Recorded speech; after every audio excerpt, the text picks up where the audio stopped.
The film kicks off on June 5, 1944, right in the middle of World War II. A squad of American soldiers is gearing up for a dangerous assignment to take down a German radio tower that's perched on top of a church in a small French village. The tower is key to Nazi communications, and if the Americans can destroy it, the US Air Force will be able to provide crucial air support to their troops storming the beaches on D-Day. Among these soldiers, we're introduced to Ed Boyce, the main character of the story. Boyce is a rookie, barely 3 months into his service. Because of his lack of combat experience, the others often make fun of him, saying he doesn't even know how to properly handle his rifle. But Boyce doesn't let the teasing get to him. Instead, he keeps his head down and tries to concentrate on the mission. As the unit approaches their target, the atmosphere shifts quickly. Their aircraft comes under a sudden barrage of German anti-air fire. At first, the plane manages to maneuver around the incoming attacks, but soon the explosions become overwhelming. Several soldiers are killed in the chaos. The tension rises inside the plane as a red light flashes, signaling it's time to jump. The squad leaps out with parachutes, but even in the air, death follows them. Many are taken out by explosions before they even hit the ground. Boyce manages to escape the worst of it, crashing into a river and surviving. Struggling out of the water, he eventually reconnects with Corporal Ford, his superior officer. Together, they push forward until they locate 3 other survivors: Tibbet, Chase, and Dawson. Ford, being the highest-ranking soldier, naturally assumes command of the group. They start advancing toward the village, but disaster strikes when Dawson accidentally steps on a landmine. The explosion kills him instantly. The squad is shaken by the sudden and gruesome loss, but with the mission still hanging over them, they're forced to keep moving. As they creep through the woods toward the village, they stumble upon a young French woman named Chloe. The moment she spots them, she bolts in fear. Ford doesn't hesitate. He orders the others to catch her, insisting they can't risk being discovered. The soldiers chase her down, and when they catch her, Chloe pulls out a knife to defend herself. Ford disarms her with ease, but Boyce steps in, speaking to her in French. He calms her down and explains that they don't intend to hurt her. Boyce convinces Chloe that all they need is her help getting into the village. To their surprise, she agrees. She leads them back to her home, where she lives with her little brother, Paul, and her ailing aunt. While Boyce stays outside with Chloe, the others enter to make sure her story checks out. Nervous for her family's safety, Chloe follows them inside. In her panic, she makes a noise, accidentally alerting the neighbors. An elderly woman wastes no time informing the Nazi patrols, saying Chloe has broken curfew and should be punished. German soldiers quickly arrive at the house, forcing Boyce to duck into hiding. From his spot, he watches as Chloe is grabbed and threatened. Just as things begin to escalate, a Nazi officer named Waffner appears. Unlike the soldiers, he takes an interest in Chloe. He scolds his men harshly and orders them to leave her alone, giving her a brief moment of relief. After the soldiers depart, Boyce and Chloe slip back into the house, where the rest of the squad is waiting. Strange, unsettling noises echo from one of the rooms, but Chloe brushes it off, saying it's only her sick aunt. Meanwhile, the soldiers meet her younger brother Paul, an energetic 8-year-old who is both curious and thrilled to see American soldiers in his home. The movie begins on June 5, 1944, in the thick of World War II. A team of American paratroopers has been assigned a high-stakes mission to take out a German radio tower positioned on top of a church in a small French village. This tower allows the Nazis to control communication, and if destroyed, the US Air Force will be able to support ground troops landing during the D-Day invasion. Within this group, we're introduced to Ed Boyce, the central character. Boyce is a fresh recruit, having been in the military for only 3 months. Because of his inexperience, other soldiers often make fun of him, saying he doesn't even know how to handle his rifle correctly. But Boyce pays little attention to their mockery and stays determined to do his job. As their aircraft approaches enemy territory, they suddenly come under heavy German anti-air fire. Explosions rock the skies, tearing through the plane. Many soldiers are killed instantly. A red jump light flickers on, signaling that it's time to parachute, and the squad leaps into the night sky. But even as they descend, explosions claim more lives. Amid this chaos, Boyce survives by plunging into a river, eventually managing to crawl to safety. Soon after, he reconnects with Corporal Ford, the hardened veteran in charge. Together, they locate 3 more survivors: Tibbet, Chase, and Dawson. Ford naturally assumes command and directs the men toward the village.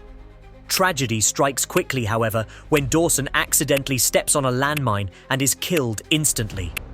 The squad is shaken, but knows they must press forward with the mission. As they move through the forest, the group stumbles upon a young French woman named Chloe. At the sight of armed soldiers, she panics and bolts. Ford orders the others to capture her, reasoning that no civilian can be allowed to spread word of their presence. After a short chase, they catch her. Chloe tries to defend herself with a knife, but Ford disarms her with ease. Boyce, speaking in French, calms her down and explains they mean no harm. Chloe reluctantly agrees to guide them into the village. She leads them to her house, where she lives with her little brother, Paul, and her bedridden aunt. Boyce remains outside with Chloe, while the rest of the soldiers inspect the home. Nervous for her family's safety, Chloe follows them inside, where she accidentally makes a noise, alerting the neighbors. One of the villagers quickly notifies the Nazis, accusing Chloe of being out after curfew. Soon, German soldiers arrive at her door. Boyce hides as Chloe is confronted and harassed.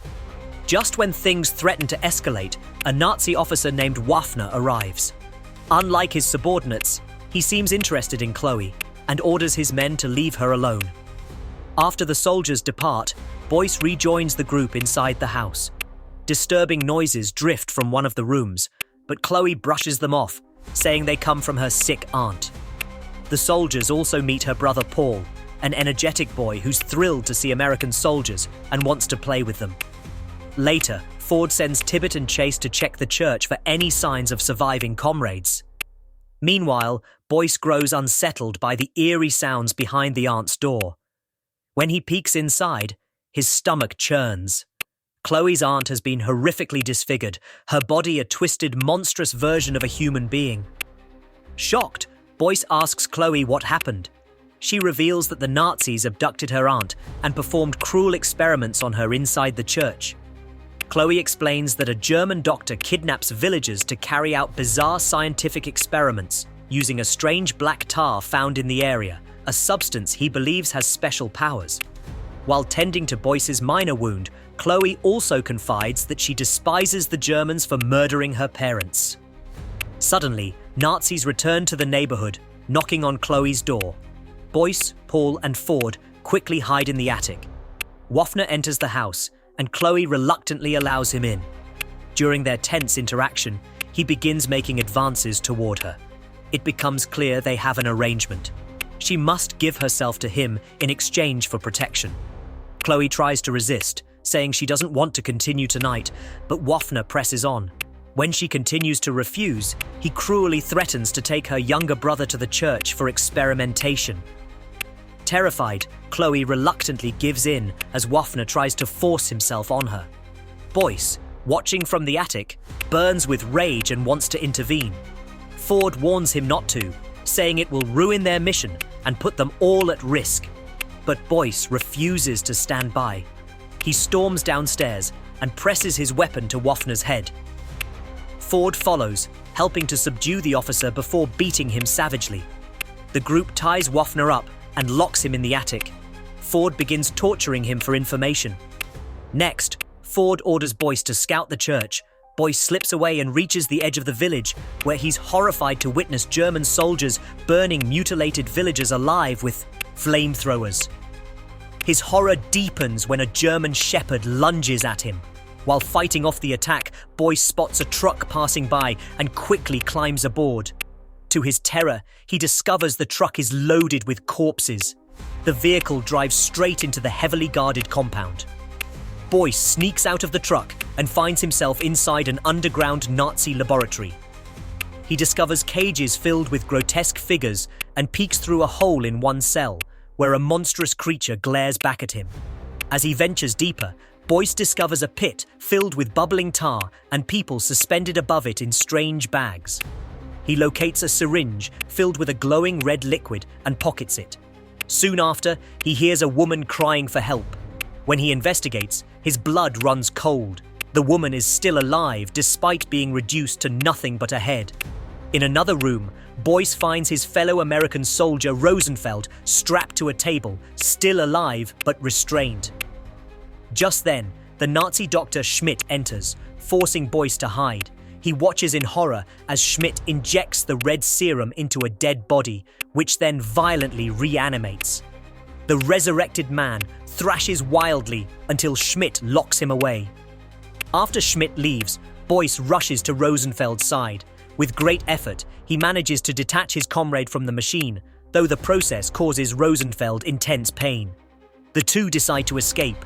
Spotting a sewer entrance, they pry it open and slip away. Back at Chloe's home, Tibbet and Chase return from scouting, unsure of Boyce's fate. They assume he's been captured. Moments later, Boyce bursts through the door with Rosenfeld, breathless and shaken. He recounts the horrors he witnessed underground, but the others struggle to believe him. Frustrated, Boyce presents the syringe he smuggled out. Intrigued, Ford confronts Waffner about the red serum and the experiments. Waffner refuses to answer, cryptically stating that the villagers finally had a purpose. Their bodies would help create something greater. This infuriates Chloe, who grabs a knife and stabs him, venting her rage over what the Nazis did to her family. The soldiers restrain her and send her downstairs. Ford then resumes his interrogation with brutal methods. He beats Waffner mercilessly, hanging him up and demanding answers. Boyce, sickened by the cruelty, tries to stop Ford, but the corporal punches him. The two argue bitterly, with Boyce insisting he doesn't want to lose his humanity, while Ford coldly reminds him that soldiers must make impossible choices. Eventually, under relentless torture, Waffner reveals that there are 40 German troops stationed at the tower. Armed with this intel, Ford begins planning their assault. He orders Chase to prepare Waffner for transport, intending to use him as bait. The Germans freeze for a second, realizing too late what's about to happen. The duct-taped soldier screams, but before they can react, the grenade explodes. A fiery blast rips through the courtyard, sending soldiers flying and creating chaos everywhere. Smoke fills the air, and the Americans seize the chance to push forward. Ford yells for everyone to move, and the group storms toward the church where Paul is being held. Inside, Waffner's transformation is almost complete. His body bulges with muscles, his veins glow red, and half of his face is a mangled mess of bone and flesh. The serum has turned him into something inhuman, stronger, faster, and more terrifying than anything Boyce has seen before. He grabs Paul with one giant hand and drags him deeper into the laboratory, laughing like a monster. Boyce and Ford sneak inside through the sewers, with Chloe and Tibbet covering them from the outside. The underground tunnels stink of blood, smoke, and the strange tar the Nazis had been using. As they creep forward, Boyce can hear screams coming from the cells. He glances inside one and sees the villagers, twisted and deformed from failed experiments, begging for help. Ford pulls him away, reminding him that the mission is the tower. If they don't destroy it, countless more lives will be lost on D-Day. But Boyce shakes his head. Not just the tower, the whole place has to go. Ford studies him for a long moment, then finally nods. They plant explosives along the underground passages, working quickly as German soldiers patrol above them. Suddenly, gunfire breaks out upstairs. Chloe has been spotted. She runs across the courtyard, firing wildly, drawing the Nazis away from the church doors. Tibbet covers her with a machine gun, mowing down several soldiers, but he takes a hit in the process. Bleeding badly, Tibbet collapses behind cover, yelling at Chloe to keep going. Meanwhile, deep inside the lab, Boyce finally finds Paul. The boy is locked in a cage, terrified, while Waffner looms over him, his monstrous body shaking with every breath. Waffner taunts Boyce, saying the serum has given him power beyond imagination and that soon the entire German army will be unstoppable. He rips open metal bars with his bare hands just to prove his strength. Ford steps out, aiming his rifle. He fires shot after shot, but the bullets barely slow Waffner down. The monster roars, charging forward, throwing Ford across the room like a ragdoll. Boyce grabs Paul and pulls him out of the cage, shouting for him to run. But Waffner blocks the exit, his giant hand smashing the floor, almost crushing them. The fight turns brutal. Ford slashes Waffner with a knife, stabbing him in the chest, but the wound seals up instantly, the serum healing him in seconds. Boyce spots the explosive charges they brought and realizes there's only one way to end this. He and Ford exchange a quick look. Both know what must be done. Ford tackles Waffner, dragging him deeper into the pit where the tar bubbles violently. He shouts for Boyce to take Paul and get out. Boyce refuses, screaming that they can find another way, but Ford insists. With one final push, Ford locks Waffner in a chokehold, forcing him down toward the tar pit. Boyce, tears in his eyes, grabs Paul and runs as Ford detonates the charges strapped to his vest. The explosion is massive. The ground shakes as fire tears through the underground chambers, collapsing the walls and sending black smoke billowing out of the church above. Boyce barely escapes through the sewer, carrying Paul in his arms as the entire building crumbles behind them. Chloe helps pull them out just as the church explodes in a towering inferno, destroying the radio tower and the lab in one final blast. When the dust settles, the survivors regroup. Tibbet, though badly wounded, is still alive thanks to Chloe's help. Rosenfeld limps in, bloodied but breathing. The mission is complete, the tower is gone, and the Nazi experiments are destroyed. The next morning, American reinforcements arrive. An officer questions Boyce about what happened underground. Boyce hesitates for a moment, remembering the horrors he saw, the creatures, the serum, the inhuman power. But then he shakes his head and simply says, "There was nothing down there worth reporting, just a radio tower." The officer nods, satisfied, and walks away.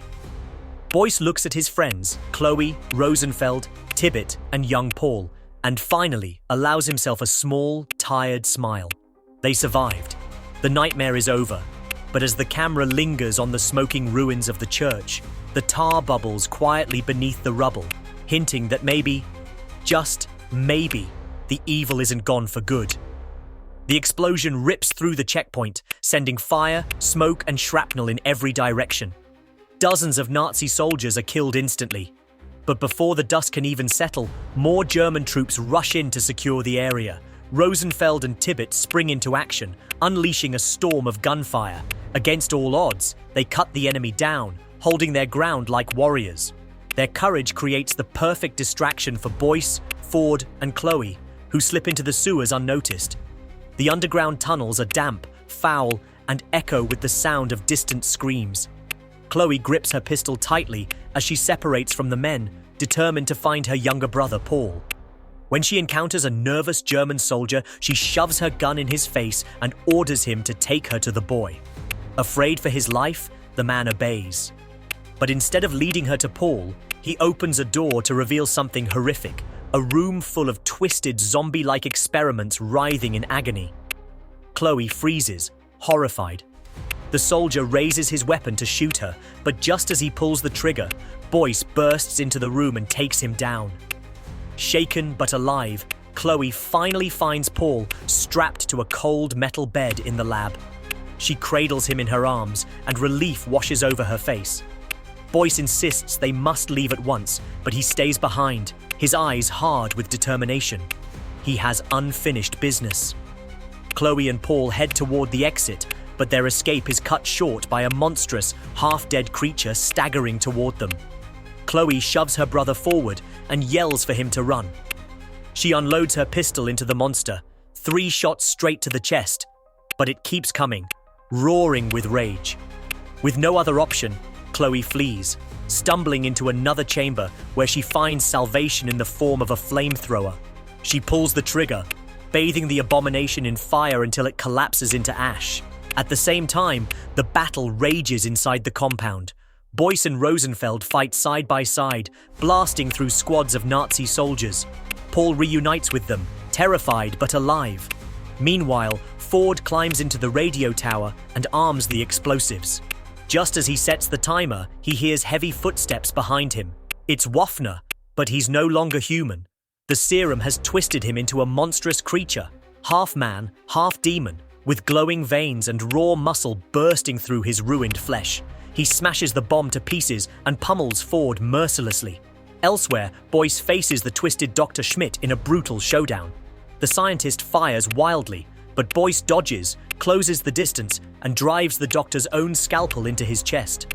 Schmidt collapses, finally silenced by the very tool he once used to torture others. Back in the lab, Waffner drags Ford by a chain and hangs him from a hook, mocking him with the same cruelty Ford once showed him. Bloodied but unbroken, Ford claws at the restraints while Waffner gloats. Suddenly, Boyce bursts into the room, emptying his weapon into the monster, but the bullets barely slow him down. Ford sees only one option left. He injects himself with the serum, his body convulsing as the power surges through him. For a brief moment, he matches Waffner's monstrous strength. The two super soldiers collide in a violent clash, shaking the lab with every blow. Boyce scrambles for cover as the giants battle, their roars echoing through the underground chambers. But Ford knows brute strength won't win. Thinking fast, he rolls a massive oxygen tank toward Waffen.